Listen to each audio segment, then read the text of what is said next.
2353.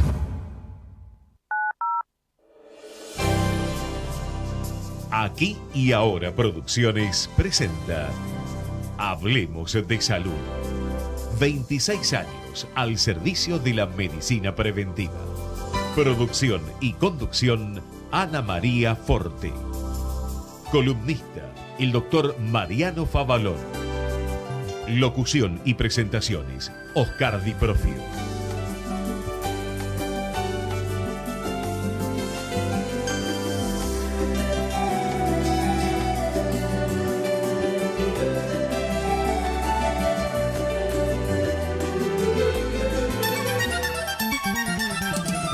La fuerza del campo está en el trabajo de su gente y la fuerza del trabajador está en la UATRE, Unión Argentina de Trabajadores Rurales y Estibadores.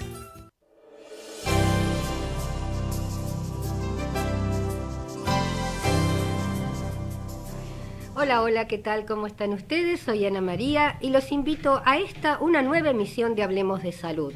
Para todos aquellos que, hoy nos sintonizan por primera vez, somos un grupo de profesionales que hace 28 años venimos haciendo medicina preventiva por diferentes medios, porque pensamos que es la medicina que hay que practicar. Llegar al hombre sano para que éste no se enferme. ¿Y cómo llegamos? Con los mejores especialistas de la salud y en un lenguaje liso y llano. Nos dirigimos, yo digo, a doña Teresa, ¿no es cierto? Es la forma de llegar a todos, porque de pronto hay programas que se habla en forma muy técnica y no todos tenemos que saber qué es la arteria aorta, y tampoco en un programa en 13 minutos tenemos que explicar, ¿no? Y lo bueno es explicarlo quizá en televisión. El hecho, ¿no es cierto?, el doctor Mariano Favaloro en más de una oportunidad llevó croquis, llevó etcétera. Entonces, visual se entra más a la audiencia que por el oído, ¿no es cierto? A pesar de que a nosotros nos pueden, ustedes saben, ver a través de internet. Bien, les comento que en el día de hoy, como siempre, estamos con nuestro columnista de lujo, el doctor Mariano Favaloro, cirujano cardiovascular. Va a hablar acerca de... Me mandaron a hacer una ergometría. ¿Qué es esto? ¿Es doloroso? ¿Mucho tiempo? ¿De qué se trata? También estamos con la doctora Georgina Alberro, médica especialista en nutrición, directora de GABA, y va a hablar acerca de la celiaquía. De pronto hay demasiados celíacos, después se descubre que no lo son, y dicen, bueno, el médico me engañó. No, porque también hay una sensibilidad, ¿no es cierto?, al gluten, y uno, lo puede rechazar sin tener la enfermedad de celiaquía, sin ser celíaca. También estamos con otra gran amiga, la licenciada María Krigwet. Ella es psicóloga, especialista en estrés postraumático, y va a hablar acerca de abuso sexual. Bien, y sus implicancias. Ahora le doy los muy buenos días al doctor Mariano Favaloro. Buenos días, Ana María. ¿Cómo estás? Yo muy bien. Bueno, yo también. Creo que estamos todos bien, por suerte. Exactamente, y felices de poder hacer lo que realmente nos gusta. Un día medio primaveral, por suerte. Hoy sí, espero que la repetición no llueva. Sí. Porque este programa se va a repetir seguramente en enero y febrero, que nosotros no estamos en el aire, pero ustedes nos pueden escuchar igual. Y acá tenemos una licenciada en psicología, y cuando sale el sol, y sobre todo después de unos días de lluvia y oscuros de varios días, produce una alegría al cuerpo, al espíritu. Exacto. Y yo soy ciclotímica. A mí no me gusta la lluvia ni el frío. Y hay gente que dice, soy feliz. No, a mí con el sol, me siento bien, como las plantas. Y revivo. Sí. Florezco. Mariano, ¿qué es una ergometría? Ergometría, vamos a definir la palabra, que con eso ya ayuda a la gente a entender. Ergo es trabajo o fuerza, y metría, medirlo. Es una prueba de esfuerzo para medir el esfuerzo y sus repercusiones sobre el organismo. Se utiliza sobre todo en cardiología. ¿Y para qué se utiliza? Hay pacientes que tienen enfermedad de falta de sangre por las coronarias, que uno sospecha que puede tener algo de eso, o que tiene a veces alguna alteración en alguna válvula y se alteran los flujos y la capacidad del corazón de bombear sangre. En ese caso, entonces, uno dice, voy a ver qué le pasa a este paciente y si todavía está en un buen estado o suficiente para no hacer nada más, o digamos, el resultado de la prueba me indica que necesito hacer algo más para seguir diagnosticando porque hay alteraciones. ¿Qué es una ergometría? ¿Un aparato? La ergometría es una prueba de esfuerzo. Entonces, ¿en qué consiste? En general, ¿cómo se llama el aparato de ergometría? Cicloergómetro. ¿Ciclo por qué? Porque es una bicicleta. Perfecto. Es una bicicleta. Y entonces se sienta el paciente en una bicicleta fija, por supuesto, que tiene un sistema de resistencia al pedaleo. Y esa resistencia al pedaleo es variable. Ahora hay algunos aparatos nuevos electrónicos, y si no, que electrónicamente van aumentando el esfuerzo necesario para moverlo, o están los viejos donde se le ponía pesas a una cinta que fricciona sobre la rueda, lo que sería la rueda de la bicicleta. Entonces hace un esfuerzo progresivo. Nos quedamos subidos en la bicicleta, hacemos un pequeño corte y continuamos, ¿te parece? Pero cómo no. No, vi el minuto. No, estamos en el aire. Sí. Vi los minutos. Señor empresario o profesional de la salud, la difusión de su producto o servicio a través de nuestro programa es el medio más eficaz para acceder al público. Comuníquese con el Departamento de Publicidad 154-989-0420. Si tenés fiebre, dolor de garganta, de cabeza o malestar general, no te automediques y consulta a un médico. Cuidémonos de la gripe. Para saber más, entra a buenosaires.gov.ar/salud. Mejor salud pública, más cerca tuyo. Buenos Aires Ciudad. Vamos, Buenos Aires.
Y continuamos con Hablemos de Salud. Acá nos divertimos mucho, ¿no es cierto? Bien, continuamos. Mariano, estábamos sentados en la bicicleta. Sí, que hace resistencia. Y entonces, ¿qué vamos a hacer? El esfuerzo que vamos a hacer se mide con dos cosas. Con un electrocardiograma, se ponen bien agarrados con una goma elástica fuerte sobre el pecho, 4 o 5 electrodos, y se va tomando un electrocardiograma continuo del esfuerzo que se está haciendo del paciente. Y en base a eso se ven varios parámetros, varias cosas que se objetivan del esfuerzo. ¿Cuánto aumenta la frecuencia cardíaca por minuto? Cómo está el trazado del electrocardiograma, y si aparecen alteraciones en justamente en el trazado o lo que nosotros llamamos técnicamente un segmento del trazado que evidencia a veces, o casi siempre, cuando falta sangre al corazón. Antes de que duela y todo eso, se nota esa elevación o alteración de ese segmento del trazado. En base a eso, uno puede, inclusive si aparece después una arritmia, o sea, un ritmo que está fuera de lugar, provocado cuando uno ve esa alteración del trazado, si aparece una arritmia y o aparece dolor de pecho, uno a veces suspende la prueba, porque ahí tiene todas las condiciones para decir que ha sido positiva. Positiva quiere decir que es anormal. Uno piensa positivo. Por eso lo positivo quiero aclarar, el estudio porque que yo sabía captaron que me ibas a decir, pero positiva que sí que está bien. No, no está bien. Positiva Claro. quiere decir que no está normal.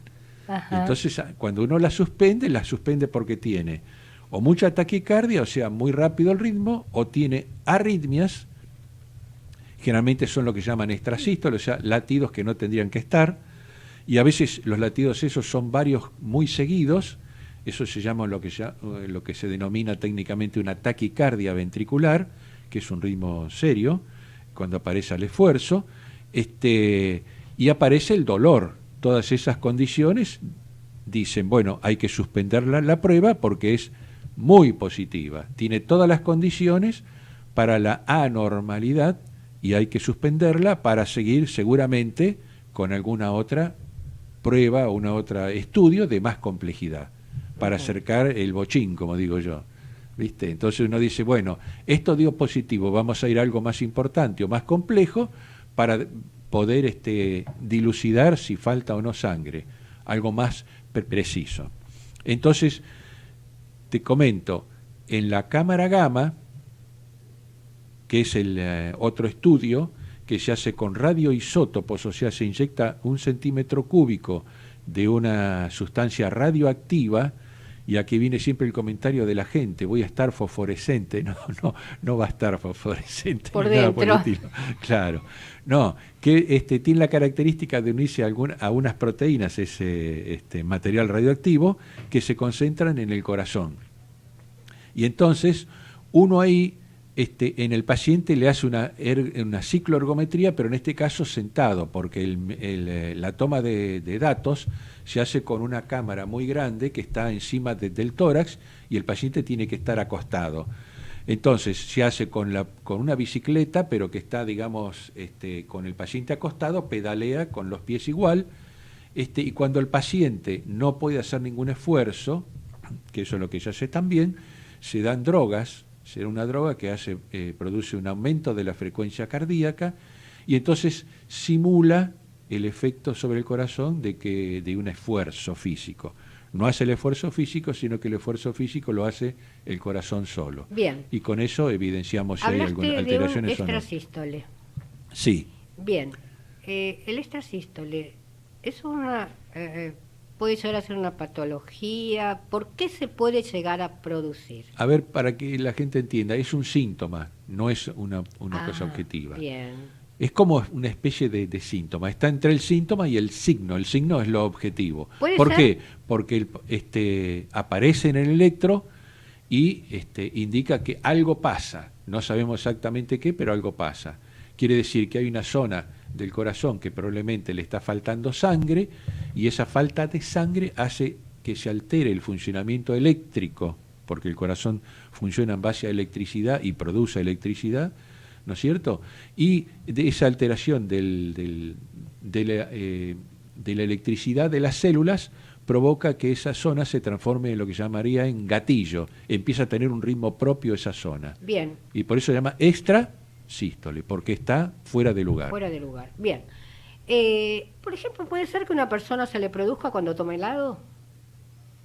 No, cuando uno toma helado, generalmente a muchas personas le produce bradicardia, o sea, el ritmo lento. ¿Por qué? Porque la aurícula izquierda, y que es muy chiquita y que está muy en contacto, muy cerca de la vena cava superior, y tenemos que nombrar las cosas anatómicas que están todas muy cerca del esófago, pasa el helado frío, enfría esa zona y entonces altera la función del marcapaso natural del corazón y hay bradicardia. Bueno, yo te No, cuento. no taquicardia, Una prima sino al mía, revés. una prima mía tomaba helado y porque el médico le preguntó, dice, esto acá no hay una patología, una enfermedad. A ver, dígame qué hizo en el día de hoy. Y hay una relación con el helado, Entonces, que no es una enfermedad. Tomó el helado, cada vez que tomaba el helado se le producía un extrasístole. Le colocaron el aparato para hacerle El Holter. el holter y ahí salió, ¿tá? Claro. Entonces quedó, digo, por una tontería, ¿no? Que Sí. pudo el médico sagaz descubrir por qué se había producido. Y hablaste de taquicardia. Sí, taqui es rápido, corazón que anda rápido. Ajá. Entonces es cuando el ritmo es más frecuente, tiene una frecuencia por minuto que supera lo esperable. En una ergometría completa donde uno hace el esfuerzo máximo tiene que estar entre 150 170 de latidos por minuto. Si supera eso, es anormal también. Algo pasa con el corazón. Bien, algunas veces las personas dicen, bueno, voy a ver cuántos latidos tengo. Toma un reloj o con cronómetro y coloca el dedo pulgar, explícame cómo se hace y explícale a la audiencia. Y lo importante es que ejerciendo presión sobre la cara interna de la muñeca, uno sobre el lado externo, digamos, de la cara posterior de la muñeca, uno encuentre la arteria radial. No ¿Cuál es de las que estoy viendo la radial? ¿Vos ves dos? ¿Esta o esta? Esas son venas. Vena. La No se arteria ve la arteria. no se ve, se palpa. Muy bien, se palpa. Se palpa. Tenemos que buscar, digamos, donde están cerca de las venas, Sí, está cerca del hueso. del hueso. Del hueso. Del hueso, digamos, del pulgar. Claro, del hueso desde el pulgar, si querés decirle a la gente. Para que se ubicarla, ubique. ¿no? Sí. Porque no es televisión. Sí, pero en la muñeca, antes de la mano. Bien, perfecto. Entonces, Y ahí uno siente el Sí. latido, el Bien. movimiento de la arteria. ajá. Ese movimiento de la arteria, si uno aprieta mucho, desaparece Y porque apretó demasiado. Una persona adulta, ¿cuánto dijiste? Repetímelo, por Perdón, favor. para completar, cualquier Sí. persona con un reloj pulsera que tenga un segundero, ¿Sí? si el ritmo es normal, o sea que es espaciado y con un ritmo regular, Sí, puede tomar 15 segundos de ese ritmo, sí. contar en 15 segundos cuántos latidos hay, lo multiplica por 4 y Bien. te da la frecuencia cardíaca. Bien, y si no lo toma como quiere, en un minuto, que en una de Y esas... si quiere estar un men- minuto tomándolo, lo toma en un minuto y suma todo. Suma todo. ¿Cuánto tiene que ser en un Por adulto? ejemplo, si es hasta 80, 20 le va a dar en 15. Sí, y lo si no se entendimos. queda, y se queda Bien, hasta lo 80. entendimos. Pregunto cuánto es en un adulto. Entre 60 y 90 en reposo. En reposo. en reposo. ¿Qué quiere decir Y las en personas- reposo? En reposo con más de 15 minutos de estar sin hacer actividad física. Perfecto. Sentado, Sentado. tranquilo, sin estrés tampoco. Bien, ahora no tiene que ver con ergometría, pero tiene que ver con la presión arterial. Cuando una persona se va a tomar la presión, ¿no? Y me ocurre a mí algunas veces, voy por la calle y digo, hoy no me siento bien, me voy a tomar la presión. Bien, corriendo todo el día, mal alimentada, obvio, ¿no? Como hacemos las mujeres, porque total, no vamos al baño para no entrar en un bar, todas esas cosas que no se hacen y que las mujeres me comprenden, yo no lo hago más. ¿Mm? Bien, y te toman la presión. Esa presión, ¿es conveniente que uno espere hasta tranquilizarse, a estar 15 minutos de reposo antes de ser tomada o no?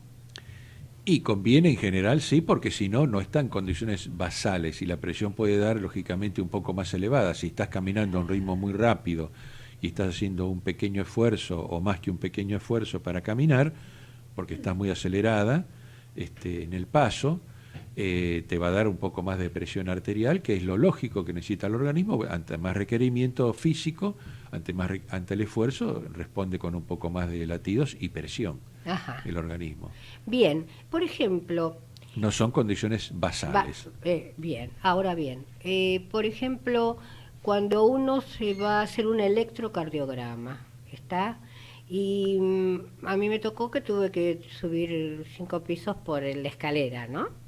Y algunas no estamos muy acostumbrados, tenemos ascensor y vamos siempre al ascensor, que viene bien la escalera hacerlo.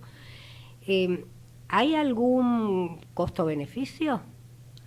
El costo-beneficio es que si en general te dejan ahí 10, 15 minutos antes de hacerte el electrocardiograma. Ahora, si te lo hacen mucho más rápido, podría tener el beneficio secundario de que estás todavía haciendo con lo que queda del esfuerzo que estabas haciendo, y entonces tiene cierto valor en el sentido de que si hay más rápido el corazón y hay alguna alteración, es importante esa información también. Claro, yo dentro de mi ignorancia, no tanto, no es lo mismo, yo tendría que explicar, subí los 5 pisos, por eso estoy agitada, porque si no pueden pensar que yo estoy siempre agitada de esa manera, ¿no? Sí. Yo, él o aquella. Sí, lo que pasa es que hoy día nadie no te lo va importa. a preguntar porque... Estamos todos muy apurados. No, porque además te lo hace un técnico hoy día. ¿Y? El médico no hace el electro.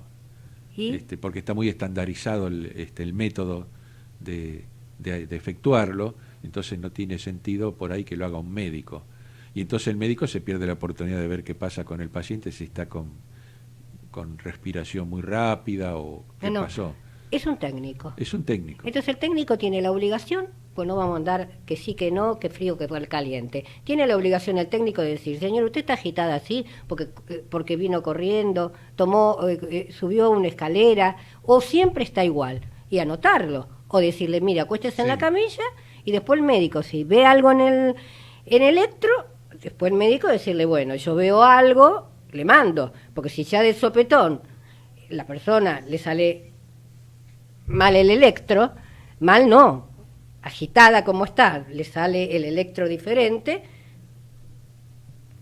y tiene no hay valor, ningún... Sería interesante en ese caso relatar que Perfecto, eso es lo que quería escuchar. tiene una cierta base ergométrica, digamos. Perfecto. Pero te quiero aclarar, vos lo dijiste recién. Sí. Hay 15 personas más esperando para hacerse el electro. Y segundo, lo lamento. Y segundo, el médico te va a ver dentro de 10 o 15 días cuando tengas el turno para que te vea el electro. No te va a ver enseguida, no lo va a evaluar eso. No entendimos entonces, no entendimos lo que yo dije, María. Sí, yo lo entendí. Yo no. Yo digo. Yo lo entendí, está bien. Yo digo, el técnico, agitada me pone en la camilla. Sí. Entonces, no es la realidad. Tendría que, señora, ¿usted está agitada? ¿Siempre? No. Bueno, haga el reposo y después le tomo el electro, para que el paciente sepa, porque me pasó a mí, Mariano. ¿Está? Sí, claro, sí. Y como sí. yo sé, yo le te pedí, entiendo perfectamente. me quedo tranquila un rato, porque subí 5 pisos. Entre los nervios que uno tiene cuando le mandan un electro, por ejemplo, el común de la gente, y yo también soy el común de la gente, entonces la gente tiene que saber cómo comportarse, porque el mundo está apurado, pero por un apuro no es el reflejo de la realidad, que tiene que estar como normalmente uno está. Eso yo no sí. vivo agitada, a menos que suba 5 pisos corriendo, que llego tarde. Bien, espero que se haya entendido. Muchísimas gracias, Mariano. Y ahora sí, vamos a ese corte tan pedido. ¿Cómo no? Vamos la radio, somos tu voz. Vamos con Eco, siempre la verdad y la mejor información. ¡Ay, pero qué tarde que se me hizo!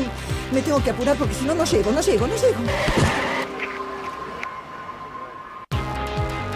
No, ¿pero seguro? ¿Qué problema? Bueno, vamos a encontrar una solución. Bancame ahí que en 2 minutos estoy con vos. Bueno, vos ahora te tenés que ir. Sí, pero yo quiero hablar de esto ahora. Cuando llegue a casa te llamo. 3 de cada 10 muertos en el tránsito son peatones. Cruzá siempre por la senda peatonal o esquina, respetando los semáforos. Allí, todos los vehículos deben darte prioridad.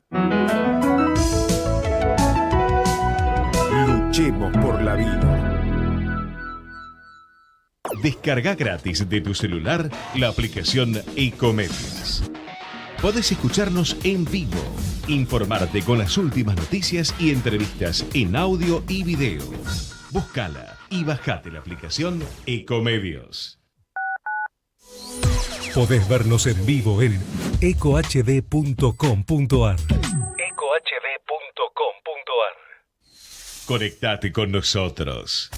Línea directa 4-325-1220. Si usted tiene alguna inquietud sobre su salud o la de su familia, Hablemos de Salud les responde vía mail. Tomen nota: hablemosdesalud@hotmail.com o a través de nuestra página www.hablemosdesalud.com.ar. En los comedores escolares, el trabajo en equipo de todos los días hace que los chicos reciban los alimentos que necesitan. Para conocer más, ingresa en gba.gov.ar/comedores. Buenos Aires, provincia. Entre todos, podemos más. Aviso realizado con fondos de Lotería de la provincia. La fuerza del campo está en el trabajo de su gente y la fuerza del trabajador está en la UATRE, Unión Argentina de Trabajadores Rurales y Estibadores.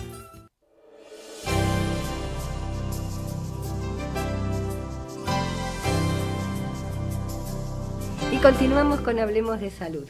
Ya estamos con una gran amiga, la doctora Georgina Alberro, que ya la presenté. Nos va a hablar acerca de la celiaquía. ¿Qué tal? ¿Cómo estás? Hola Ana María, un gusto como siempre estar contigo. A mí también, sabes que te quiero mucho y bueno, te admiro como profesional. Bueno, igualmente. ¿Qué pasa? Que ahora hay mucha gente que dice, soy celíaca. Entonces dice, bueno, el que no sabe, dice, bueno, es una nueva forma de sacar dinero. Mira, la realidad es que hay muchos trastornos relacionados con el gluten. Eso lo tenemos que aclarar, porque no todo el mundo tiene enfermedad celíaca cuando tiene algún síntoma relacionado con el consumo de gluten. Lo cierto es que hasta hace un tiempo, se consideraba la enfermedad celíaca más como una enfermedad pediátrica. Es decir, que estaba más asociado a diagnosticarlo en la niñez.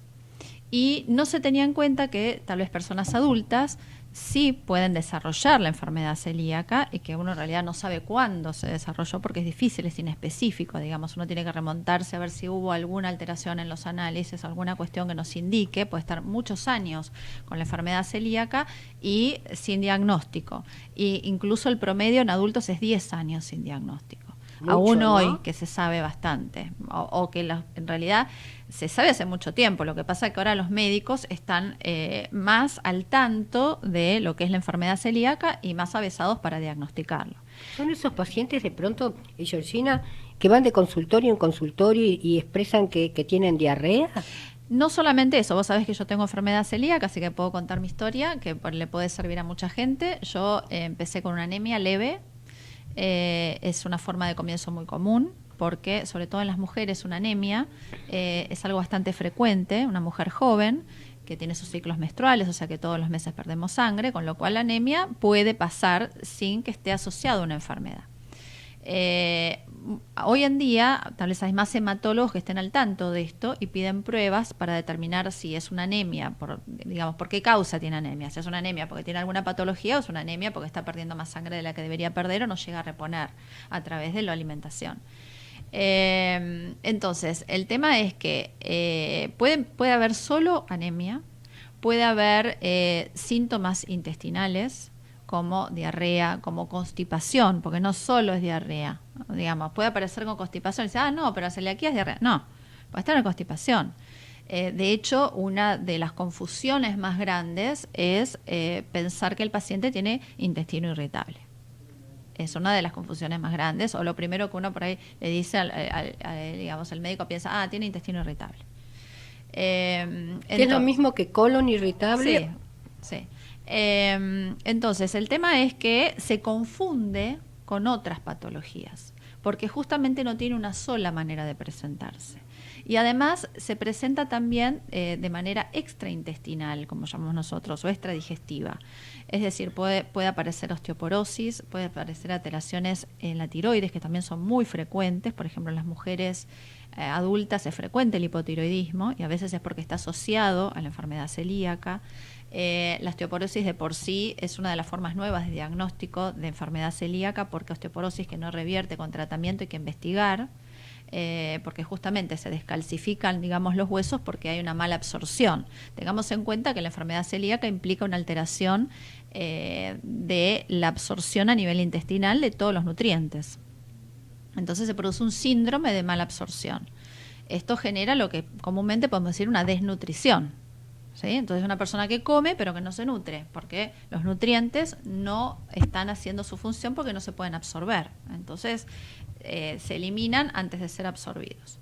Entonces, como la presentación es tan disímil y no tan, digamos, de una sola manera, sino de múltiples maneras, incluso, por ejemplo, presentar cansancio, nada más, caída de pelo, uñas quebradizas, irritabilidad, problemas neurológicos.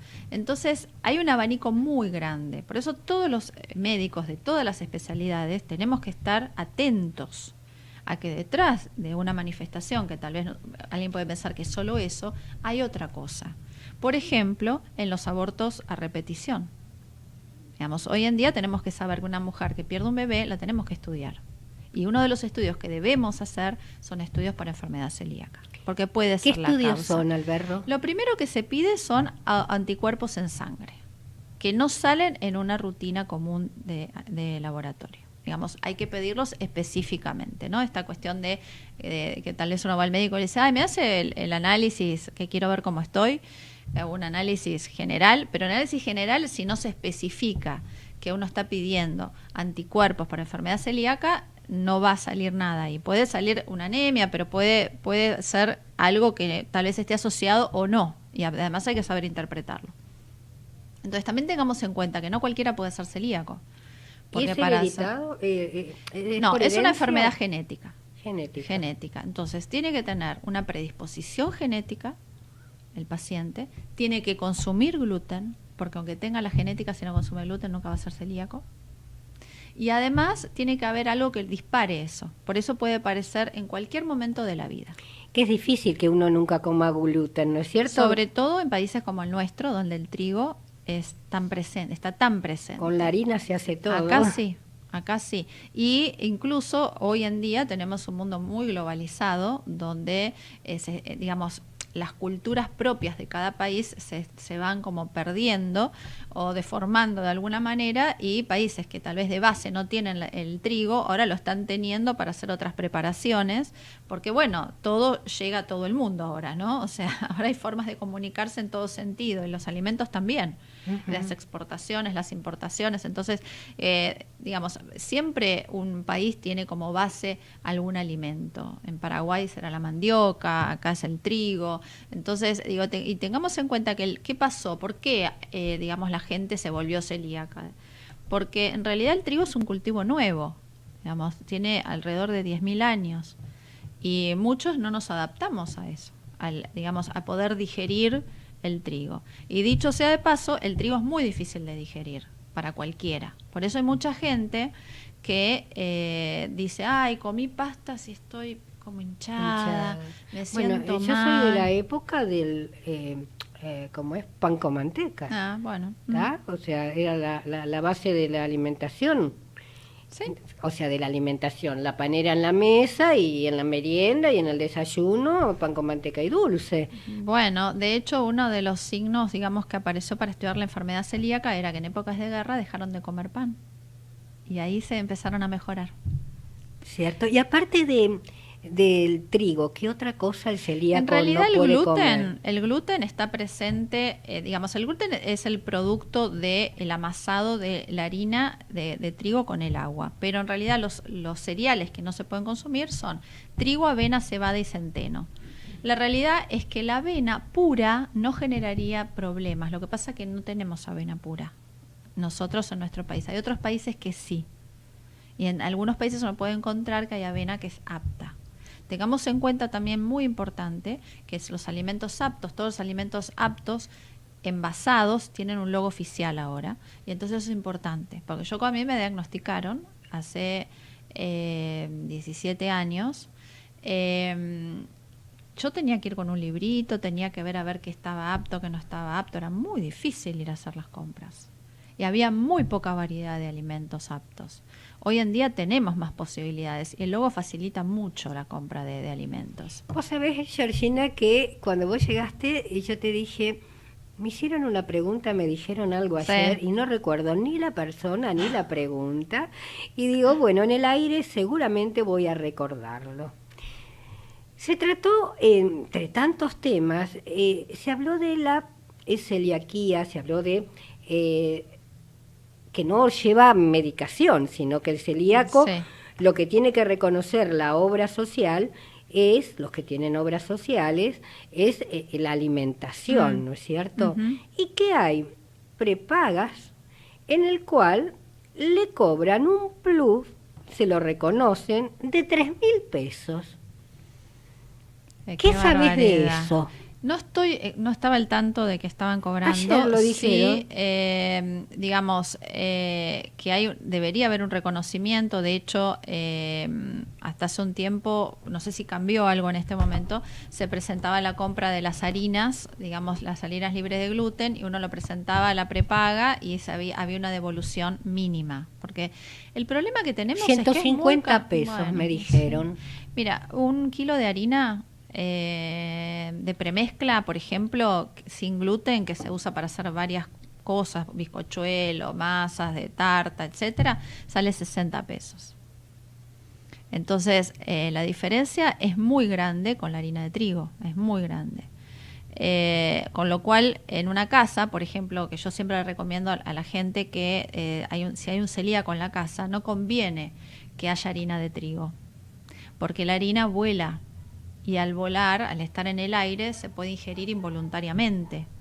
Con lo cual, una familia que haya un celíaco, ya está restringida también la misma familia para consumir harina de trigo, con lo cual se encarece mucho. Yo, por ejemplo, en mi casa no hay harina de trigo, pero a su vez puede haber otros alimentos con trigo, pero los tengo separados. Pero, por ejemplo, las milanesas las hacemos todos con el rebozador sin gluten, para que no haya confusiones, porque una confusión puede ser un problema. Entonces, se encarece la alimentación de la familia, porque uno termina consumiendo productos más caros. ¿Y en tu familia sos la única que tiene Mi marido es celíaco. Y no lo contagié. No, aclaremos esto. ¡Qué que casualidad! La enfermedad celíaca no es contagiosa, eso es algo importante para aclarar. Claro. Sí. Y mira, te puedo contar que también es algo muy importante porque él tenía lo que se llama enfermedad de During, que es una dermatitis herpetiforme, que son lesiones en la piel, porque la enfermedad celíaca se puede presentar en la piel. De hecho fue el problema que él tuvo, que venía siendo tratado no como enfermedad celíaca, o sea que ahí hubo un problema y la gente tiene que estar atenta. Y el diagnóstico se hace por biopsia de piel en ese caso. No es el diagnóstico habitual de los anticuerpos y después la biopsia intestinal, sino que cuando hay dermatitis herpetiforme hay que hacer una biopsia de piel y ahí está el diagnóstico. El tratamiento es exactamente el mismo, la dieta libre de gluten. Por ejemplo, puede llegar a ser que la persona es celíaca o la persona que tiene rechazo al gluten, tenga problemas con la lactosa de la leche. Sí, puede tener problemas, sobre todo cuando, tengamos en cuenta que hay un intestino que está totalmente alterado, que cuando no está haciendo el tratamiento estamos hablando, porque después se reconstituye, mejora notablemente. Hay personas que tardan más en mejorar lo que se llaman vellosidades intestinales, que son los que se alteran con el síndrome de mala absorción. Y después puede ser que vuelva a tolerar los lácteos. Entonces, en realidad se puede al principio quitar la lactosa y después incorporarla en un tiempo. Pero aprovecho para decir, porque hay muchas corrientes y muchas cuestiones y mitos relacionados con la alimentación, que es muy importante el consumo de lácteos. y que si la gente no tolera la leche, por ejemplo, que es la que más lactosa tiene de los lácteos, puede consumir quesos. Aparte hay leche deslactosada. Hay leche, es semideslactosada, por eso no tenemos totalmente deslactosada. Por eso tal vez no la toleren, pero la realidad es que el lácteo no se puede dejar, que es la mejor fuente de calcio que tenemos y que hay mucha prevalencia de osteoporosis y es una enfermedad que trae discapacidad, porque si alguien se cae, se fractura, es un problema. Entonces no es algo tan leve como si tengo osteoporosis, no, empieza la osteopenia, la osteoporosis, hay que tratarla, hay que estar atento porque estamos, digamos, gracias a todos los avances de la medicina estamos viviendo más tiempo y el vivir más tiempo implica también que podamos vivir mejor, no solamente más. Un consejo para los que te están escuchando. Que como vos bien dijiste al inicio del programa, tenemos que hacer prevención. Y cuando hay una duda, hay que consultar. Bien, genia. Vamos ahora, por favor, señor operador, a ese corte que, bueno, creo que me lo pidió y no lo vi. Adelante. El objetivo de Hablemos de Salud es brindarles a través de una calificada información los conocimientos necesarios para la prevención de enfermedades mediante la promoción de la salud. Si tenés fiebre, dolor de garganta, de cabeza o malestar general, no te automediques y consulta a un médico. Cuidémonos de la gripe. Para saber más, entra a buenosaires.gov.ar/salud. Mejor salud pública, más cerca tuyo. Buenos Aires Ciudad. Vamos, Buenos Aires. La fuerza del campo está en el trabajo de su gente. Y la fuerza del trabajador está en la UATRE, Unión Argentina de Trabajadores Rurales y Estibadores.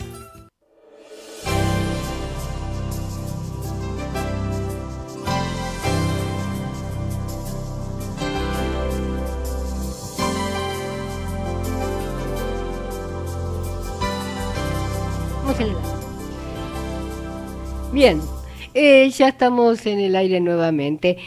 Georgina, recién fuera de micrófono estuviste hablando de algo muy interesante que quiero que lo transmitas. Bueno, les quiero dejar mi página de Facebook que se llama Enfermedad Celíaca de la doctora Georgina Alberro, donde siempre estoy subiendo información médica y es importante que la gente se contacte con médicos. Si bien uno a través de Facebook o una página no puede dar toda la información que quisiera, pero hay recetas, hay información de alimentos nuevos, de cómo consumirlos. Entonces los invito a todos que se unan y yo recibo preguntas de todas las personas y trato de responder todo lo que puedo. Genial, muchísimas gracias. Y ya continuamos enseguida con la licenciada María Criguet, que nos va a hablar acerca de cómo, bueno, ya hoy se los anuncié, abuso sexual en general, ¿no es cierto? Y sus implicancias. Bien. Bien. ¿Qué tal, Ana María? No tengo los anteojos puestos. Bien, lo dejé en la cartera y dije, vamos a intentar. ¿Cómo te encontrás? Bien, muy bien. Muchas gracias por invitarme. Al contrario, es un gusto tenerte y más para un tema lamentablemente siempre actual, ¿no es cierto? Sí. Una época negra que se fue tapando, ¿no? Donde de eso no se habla y pienso que de eso sí se habla. Contanos. Absolutamente de acuerdo con lo que decís. En verdad, el tema del abuso sexual de niños y de todo lo que implica la violencia familiar siempre se trató culturalmente, hasta hace muy pocos años, se trataba como un tema de problemas intrafamiliares donde el Estado, los vecinos, el resto de la familia no se metía. Cada casa era como una especie de búnker y cada adulto o adulta podía comportarse relativamente como quería. A veces había alarmas y a veces había situaciones que generaban obviamente intervenciones porque eran excesivas, pero no había tampoco primero no había ni desarrollada teoría desde lo psicológico, psiquiátrico, pero tampoco desde lo legal, no había un soporte legal para poder generar intervenciones que fueran eficaces. Y además hay una idea que creo que aún en parte se conserva de que los niños no recuerdan, ¿no? Lo tapan. que los niños no recuerdan que uno puede decir barbaridades delante de los chicos o hacerles barbaridades a los chicos y que los chicos chiquitos no recuerdan. Es bastante frecuente. O sea, a mí me pasa, yo soy terapeuta, de por ahí tener una mujer que tiene un nene chiquito y que como no puede dejarlo, quiere venir a sesión con un niño, y yo digo que no. Digo que, salvo que hablemos de cosas que no sean demasiado importantes, especialmente del padre del niño, por ejemplo, porque uno puede generar mucho daño de esa manera, porque esas cosas, por más que sea un bebé, quedan guardadas de alguna manera en la cabecita. Quizás, obviamente un bebé no va a entender los conceptos, pero sí entiende perfectamente y muchísimo mejor que un adulto los tonos, el modo de la intervención, etcétera. Volviendo al tema del abuso sexual, en verdad desde hace bastantes pocos años el abuso sexual empezó, por suerte, a ser un problema primero creo que desde lo psicológico, psiquiátrico, desde lo médico, y empezó a tener también un soporte legal. Primero en otros países, empezó en verdad, lo primero que empezó a verse como problema importante y de alta frecuencia, es la violencia física contra los niños. Después empezó a haber el abuso sexual, y finalmente de lo que se habla mucho ahora, que también es otro tipo de abuso que deja igual enormes marcas, es del abuso emocional, que también puede ser negligencia, o sea, no es abuso activo, sino es no hacer. Pero no hacer frente a gente que necesita cuidado puede generar mucho daño, ¿sí? Si a un niño no se lo alimenta regularmente, no se lo manda al colegio, no se lo lleva al médico, también es un abuso. Y Criguet, realmente la justicia en muchos casos es muy lenta. Yo ayer o antes de ayer estaba escuchando el caso del tío que abusó de la sobrina de 9 años. La sobrina, la madre se entera que estaba embarazada la nena porque tenía fuertes dolores de abdomen, la lleva a un hospital y le dicen que tiene cursando un embarazo de 3 o 4 meses. Empezó con los trámites, ¿no es cierto?, aparte de todo lo legal, para que la nena no tenga el bebé. Y la justicia tardó tanto que no se pudo hacer. Y el bebé creo, y me perdonan si estoy equivocada, creo que a los 7 meses nació y murió. ¿Está? Entonces, lo que hay que actuar, pienso, en familia, y más siendo dentro de la familia, que supongo que es lo que más cuesta, o como ahora sabemos que tan de moda aparecen ahora después curas de no sé cuántos años que también fueron violadores, de una alerta a la justicia.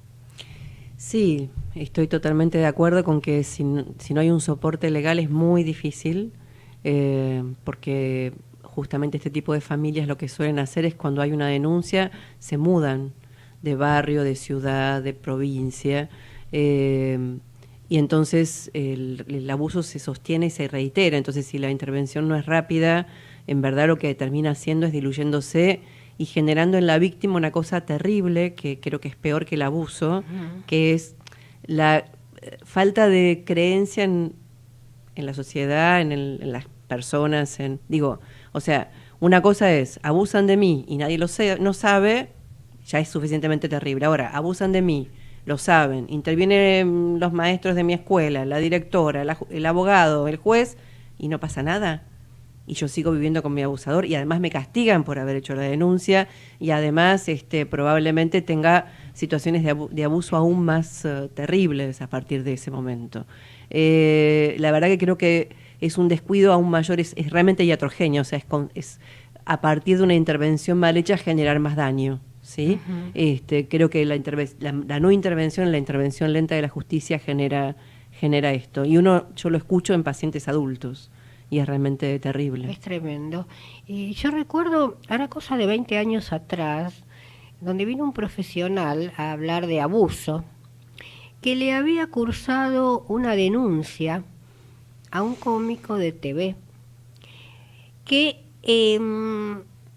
hacía una especie de diálogo, ¿no?, entre él y nenes. Y recuerdo que a una de las nenas le dijo el cómico, ¿me mostrás la bombachita? Yo te muestro mi calzoncillo. Y lo hizo en el aire. Viéndolo así, inocentemente, ¿no es cierto?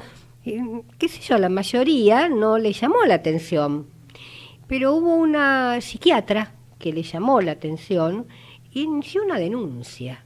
Porque dice que, y me corregí si me equivoco, porque te estoy relatando tal cual y me acuerdo en este momento, que así empieza el violador, o sea, de a poquito. A ver, me parece que poner en un programa de televisión que llega a todos lados, una cosa así que tiene que ver en verdad con, además, una propuesta del adulto, no es una propuesta del niño en este caso. Si fuera una propuesta del niño, en tal caso el adulto debería decir no, por qué, etcétera. Al ser una propuesta del adulto, me parece que es una propuesta en relación a cuestiones íntimas de la niña. Y desde ahí creo que es complicado.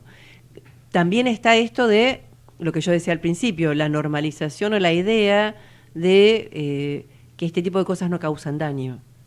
Y que los niños, no sé, no recuerdan o no tienen demasiadas consecuencias psicológicas en relación a las cosas que hacemos los adultos. Efectivamente, el abuso sexual comienza, no es brutal, digamos, yo siempre hablo de la diferencia entre una violación y un abuso sexual. La violación es de repente, una persona va caminando y de repente, por una situación X, la violan, ¿sí? Y tiene un montón de consecuencias muy traumáticas, pero no voy a hablar de eso ahora. El abuso sexual tiene un ritmo distinto. El abuso sexual justamente no es violento, o raramente es violento. Más bien, el abusador usa de toda su seducción y de todo el tiempo del mundo para ir avanzando en esta introducción, digamos, en la intimidad de esa persona, en la intimidad que es básicamente primero la cabecita de esa persona. Si alguien puede ver una película que se llama Lolita, que está basada en un libro de un ruso que vivió en Estados Unidos que se llama Nabokov, está bastante bien, el libro es increíble, la película está bastante bien mostrado qué es lo que hace un abusador. El señor se enamora de Lolita, que tiene 13 o 14 años, y se llega a casar con la mamá de Lolita, a quien detesta, solo para estar cerca de Lolita. Quiero decir, estos son los caminos extraños que hace un abusador cuando elige a una persona, en este caso Nabokov lo refiere como enamoramiento, pero cuando elige una víctima y desea abusar de esa víctima. ¿Hicieron una película en algún momento? Hay una película, sí, trabaja Jeremy Irons, es el protagonista. Exacto, sí, creo que la he visto. ¿Cómo de pronto una madre o un padre o quien tiene a cargo un chiquito puede detectar qué síntomas hay? Aclaro una cosa antes de hablar de los síntomas. Muchos de estos síntomas pueden aparecer en otro montón de situaciones, con lo cual, si aparecen 3 o más síntomas de esto, lo que hay que hacer es una consulta, no hay que pensar inmediatamente que se trata de abuso. La cuestión más clara que puedo decir es, un niño va teniendo logros a lo largo de su evolución, ¿sí? Una cosa es a los 2 años, una cosa es a los 4, otra cosa es a los 6. Cualquiera de esos logros que se interrumpa y el niño haga un retroceso, ejemplo, control de esfínter, o sea, empieza a hacerse pis de vuelta encima, se hace pis de noche, empieza a hacer chupete, empieza a hacer berrinches, no sé, cualquier conducta que sea de retraso, digamos, de cosas que ya ha logrado, puede ser un claro indicador de que está pasando algo semejante a esto. Aclaro, si nació un hermanito, si hubo una mudanza, una enfermedad grave, una situación compleja familiar en los últimos 6 meses, también pueden generar estos mismos síntomas, ¿sí? Después hay conductas claramente sexuales que tienen que ver con toqueteos, masturbación excesiva, juegos con peluches o con juguetes o con muñecos sexuados, palabras o gestos o preguntas que no tienen que ver con el conocimiento que según los papás ese niño tiene de la sexualidad, juegos sexuales o masturbación con otros niños, situaciones de pesadillas, encopresis, o sea, no solo hacerse pis, sino también materia fecal, digamos, también baja de control, no control de materia fecal, situaciones de, también puede haber lavado compulsivo, lavado sin parar de manos, o situaciones de excesiva necesidad de estar limpios. Hay una cosa a la que hay que estar muy atentos, que es al rechazo de los niños a contactarse con determinada gente. No quiero ir a la casa de fulanito. Eso hay que escucharlo. Te soy muy sincera, es un tema que da para muchísimo. Y yo voy a preparar un programa especial y te voy a llamar, porque hay mucho por decir y mucha necesidad por saber. Entonces me comprometo a hacer un programa especial, ¿te parece? Me parece bárbaro y te agradezco muchísimo. Me parece una muy buena idea. Bárbaro, un hecho. Muchísimas gracias, señores profesionales, por estar a mi lado siempre, en forma incondicional.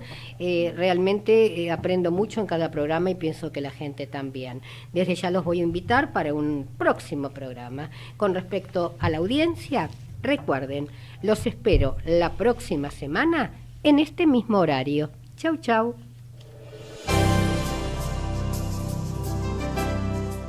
Desde el año 2010 a la fecha, la señora Ana María Forte fue distinguida con una mención especial en el premio Dr. Héctor Berger por su labor televisiva, otorgada por la AMA y SAPEM. Desde el año 2006 al 2013 recibió los siguientes premios: Gaviota de Oro de nivel nacional, Mejor Programa de Salud, Cultura General, Conducción Periodística Femenina, Solidario, Comunitario, Premio a la Trayectoria de la señora Ana María Forte, Mejor Producción General, Locución Masculina y Programa de Servicios. La señora Ana María Forte ha sido declarada ganadora del premio Beringer Ingelheim 2015 a la innovación en periodismo científico, tema cáncer de pulmón en la categoría radio. Este programa fue realizado por un grupo de profesionales que creen en una diferente calidad de vida. Fue una realización de Aquí y Ahora Producciones.